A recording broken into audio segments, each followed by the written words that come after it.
Leadership. What do you look for in a leader? I look for somebody to um, set an example.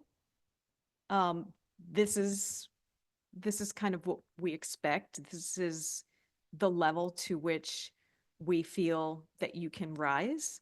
But I also look to someone who is going to give me the tools to then kind of Mm, carve my own path. And I was very lucky in my last job, even though it didn't, last for 30 years.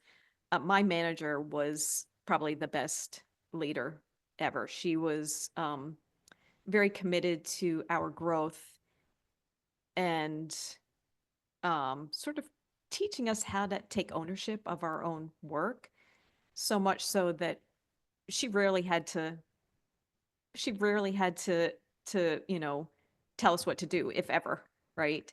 And that mm, was and that was what she wanted for her role, right? She didn't want to be the type of person that had to be in our business doing our jobs for us. She sure. wanted to hire people where she saw the potential for people to just, make their own Nice. decisions and take ownership of their work. And I remember very early on in that job, if I, had an issue with something, I would go into her office and I would say what was going on. And she'd say, well, what do you think you should do? It was always Hmm. that before she would tell me. And so Yeah. she trained me to then come to her office already knowing what I might do, right? Well, Right. this is a situation.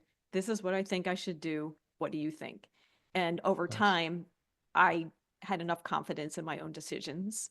It didn't happen overnight, but I had Good. enough confidence in my own decisions that I really even needed to go talk to her. The only time I would go talk to her is if, there was some issue had to be escalated.